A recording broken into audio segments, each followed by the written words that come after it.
Bonjour à toutes et à tous et bienvenue sur Légendes du sport, le podcast qui vous plonge dans l'histoire fascinante des plus grands noms du sport mondial. Aujourd'hui, plongeons-nous dans la carrière de Maurice Vachon. Joseph Maurice Régis Vachon est né le 14 septembre 1929, fils de Ferdinand Vachon et de Marguerite Picard. Il a grandi dans le quartier de Villemard, un arrondissement ouvrier au sud-ouest de Montréal, Québec. Enfant, il assistait régulièrement aux spectacles de lutte au Forum de Montréal, où il idolâtrait la légende locale du ring, Yvon Robert. À 13 ans, il s'est sauvé de la maison, et la police l'a arrêté. Il a expliqué qu'il ne voulait plus aller à l'école et voulait voir du pays. Son père lui répondra « Apprends donc à lutter et tu vas faire le tour du monde ». Ferdinand l'emmènera au YMCA. Tu veux te battre, qu'il dira « Eh bien bats-toi sur le matelas ». À 17 ans, Maurice sera champion du Canada. À l'âge de 18 ans, il a participé aux Jeux Olympiques de 1948 à Londres pour représenter le Canada, où il a battu le champion indien en 54 secondes. Vachon a finalement terminé 7e dans la catégorie des 78 kg, après avoir perdu face à Adil Kandemir de Turquie, par décision controversée. De plus, c'est aux Jeux Olympiques de 1948 que Vachon a rencontré pour la première fois un compétiteur américain de lutte gréco-romaine nommé Vern Gagne. Il s'est repris en remportant la médaille d'or aux Jeux de l'Empire britannique de 1950 en Nouvelle-Zélande. Il a ensuite passé plusieurs années comme videur dans une boîte de nuit de Montréal, où il s'est fait une réputation en étant prêt à se battre contre n'importe qui, avant d'être encouragé par Armand Courville à rejoindre le circuit professionnel de la lutte en 1951. Vachon a fait ses débuts en tant que poids lourd junior pour le promoteur ontarien Larry Kazaboski. Au cours de sa première année professionnelle, il a remporté un tournoi à Sudbury pour décrocher le championnat poids lourd junior d'Amérique du Nord. Il a rapidement rencontré un obstacle lorsque le puissant promoteur montréalais Eddie Quinn hésitait à l'utiliser de peur qu'il ne détrône Yvon Robert, qui était toujours son principal attrait. Par conséquent, Vachon a pris la route et en avril 1955, il s'est associé à Pierre Lassalle pour remporter le championnat par équipe des poids lourds NWA Texas Tag Team. Malgré son exceptionnelle capacité de lutte, Vachon a néanmoins eu du mal à se distinguer parmi la multitude de lutteurs sans image au cours de ses premières années. En conséquence, il a pris des mesures radicales pour différencier sa personnalité, en prenant du poids, tout en se rasant la tête et en laissant pousser une barbe. De plus, Vachon achetait fréquemment du temps d'antenne à la télévision locale avant un événement du week-end, qu'il utilisait ensuite pour proclamer audacieusement sa suprématie tout en dénigrant son adversaire. De tels actes étaient considérés comme révolutionnaires à l'époque. Ils ont eu du succès en attirant l'attention sur le nouveau personnage de Vachon et en attirant plus de fans à l'arène. Par la suite, Vachon s'est imposé comme un grand méchant tout en incarnant une bête de la lutte à l'intérieur du ring, prêt à piétiner, mordre et marteler librement son adversaire jusqu'à la soumission. Selon Vachon, le surnom Mad Dog lui a été donné en 1962 par le promoteur de Portland, Don Owen, après un match particulièrement violent. Pendant le match, je suis sorti du ring et j'ai tout retourné. Un policier a essayé de m'arrêter et je l'ai frappé aussi, a déclaré Vachon. Après coup, Owen lui a dit « Tu avais l'air d'un vrai chien enragé là-bas ». En peu de temps, Mad Dog Vachon s'est forgé une réputation comme étant peut-être le casseur de règles le plus redouté de la lutte. De plus, son jeune frère Maurice, finalement connu sous le nom de Le Boucher, a également fait ses débuts et le 17 février 1959, les frères Vachon se sont associés pour battre Chico Garcia et Chet Walick pour le titre de champion par équipe canadien de la NWA. Il a également rencontré une de ses futures épouses, Katie Joe, lors d'un événement de lutte, après avoir craché un lacet de chaussure qu'il avait utilisé pour étrangler son adversaire sur elle, alors qu'elle était assise dans le public. Au début des années 60, Vachon fut recruté par l'American Wrestling Association, l'AWA, basée au Minnesota par son ancien camarade des Jeux Olympiques, Vern Gagne, qui avait remplacé Tony Stecher en tant que principal promoteur de la région en 1960 et qui était également le champion phare de l'organisation. Dès ses débuts, Vachon s'est immédiatement imposé comme l'une des principales attractions de la promotion, en raison du mépris des fans pour ses tactiques vicieuses et brutales. Ainsi, il devient l'adversaire idéal pour Gagne, l'icône américaine, et les deux rivaux commencèrent rapidement une bataille qui perdurera pendant près de 20 ans. Le 2 mai 1964, Vachon stupéfia les audiences en battant Gagne pour le titre de champion poids lourd de l'AWA, mais Gagne récupérera la ceinture 2 semaines plus tard. Vachon reprit toutefois le titre en battant à nouveau Gagne le 20 octobre à Minneapolis.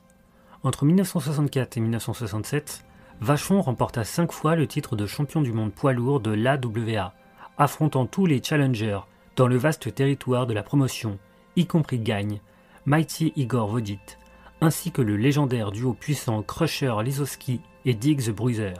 Le dernier règne de champion de l'AWA de Vachon prit fin le 26 février 1967 aux mains de son ennemi Verne Gagne. Il quitta alors brièvement la promotion pour retourner dans son territoire natal de Montréal, où il remporta 2 fois le titre de champion poids lourd international de la IWA, en luttant contre Johnny Rougeau et Hans Schmidt. De plus, Vachon utilisa son amitié étroite avec la légende des Canadiens de Montréal, Jean Béliveau, pour obtenir une licence de promoteur auprès des autorités du Forum de Montréal.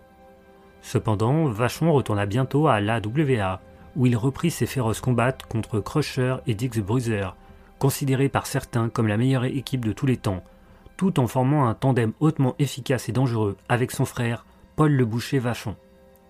Le 30 août 1969, les Vachon battirent Crusher et Bruiser pour le titre de champion du monde par équipe de l'AWA. L'année suivante, les deux s'affrontèrent dans un célèbre combat en cage en acier au Comiskey Park de Chicago, où les Vachon sortirent à nouveau victorieux, leur lutte violente servant de prélude à un nouveau style de bagarre sadique et vicieuse qui donnerait naissance à des futures stars comme Abdullah the Butcher, Bruiser Brody, Stan Hansen et d'autres encore. Le 14 juillet 1973, Vachon affronta Killer Kowalski pour le Grand Prix Wrestling au Jarry Park de Montréal. Le match attira une foule de 29 127 personnes, le plus grand public de l'histoire de la lutte au Québec. Avant le match, Vachon avait promis de se suicider s'il ne gagnait pas. Après la victoire de Vachon, le titre d'un journal de Montréal proclama « Vachon triomphe devant 29 127 personnes et renonce au suicide ».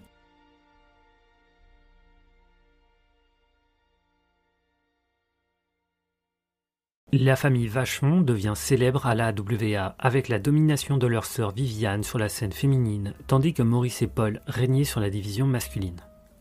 Après 2 décennies en tant que l'un des personnages les plus maléfiques de la lutte, les fans commencèrent à se rallier derrière le Mad Dog à la fin des années 70, lorsqu'il forma une amitié inattendue et étrange avec son ancien rival Verne Gagne.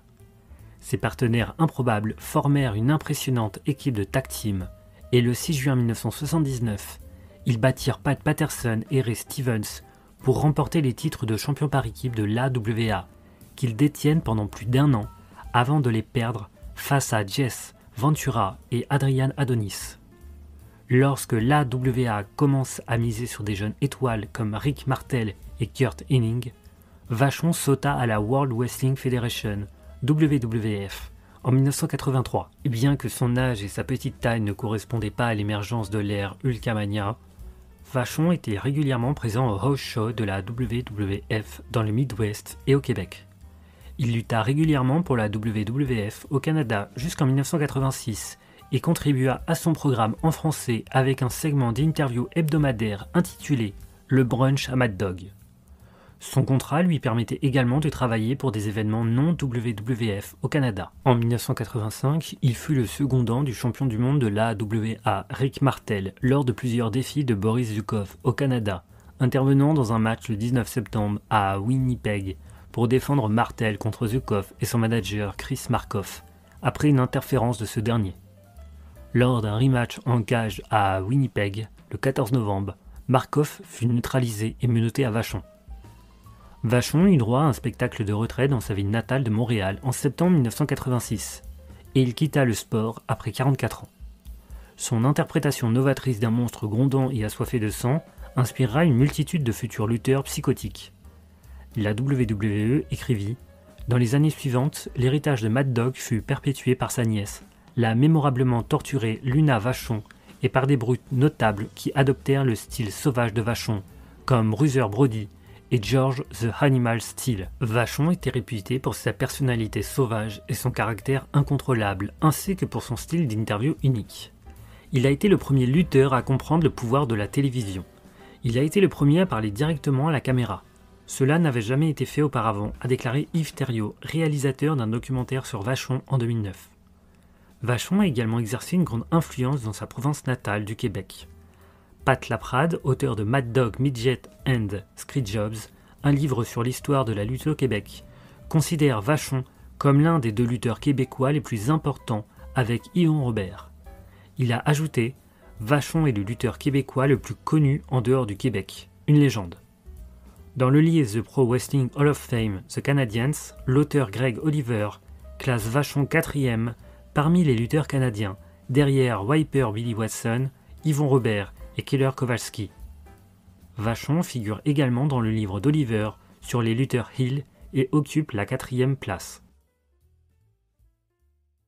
Vachon, qui souffrait de diabète et utilisait un fauteuil roulant durant ces dernières années, est décédé le 21 novembre 2013 à l'âge de 84 ans. Le 28 novembre 2018, Vachon a été intronisé à titre posthume au Omaha Pro Wrestling Hall of Fame lors de l'événement PWP Live WrestleRama au Waiting Room Lounge à Omaha. Maurice Vachon a résumé sa carrière sur le ring en une phrase : « J'ai tout fait pour être haï et je n'ai pas réussi. »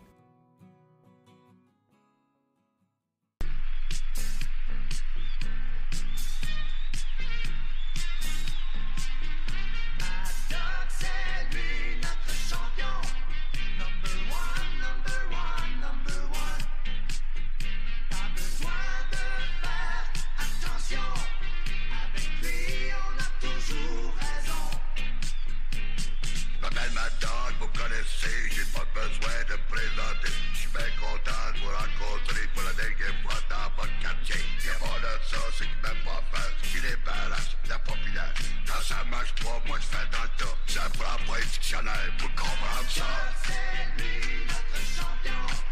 Number one, number one, number one. Pas besoin de faire attention. Il peut gagner de bien des façons. Le full Nelson. Oui. Le Cocopan. Oui. Le marteau bilan. Quelqu'un d'aplomb. La savate. Oui. La prise de l'eau. Oui. L'avant-bras. Oui. Le ciseau de corps. J'ai fait toutes les ciseaux à 2 doigts. Vous mettez la laisse, mon univers. Puis je parle pas de la reine dans le tête. N'apprends pas un dictionnaire pour comprendre ça. Le gros Yaros, le petit Robert, mais là je parle pas d'Yvon Robert. Emmenez-moi ça des gros, des petits, des grands frisés, des gros fifis. Hey, j'en ai vu d'autres dans ma vie. C'est lui notre champion. Number one, number one, number one. Pas besoin de faire attention. Avec lui, il n'y a pas de pardon. Mad Dog, c'est lui notre champion. Number one, number one, number one. Mad Dog. Mad Dog. Mad Dog, c'est lui notre champion. Number one, number one, number one. Pas besoin de faire attention. Avec lui, il n'y a pas de pardon. À ce temps, vous savez la vérité. Moi, j'ai toujours aimé lutter. Là, je m'en vais dans une autre carrière. Moi, devenir chanteur populaire. Watch out, Springsteen, Fernand Gignac. Mad Dog s'en vient vous donner la claque. Chanteur de rap, c'est pas si mal. Puis à part de ça, ça fait pas mal. Abdou!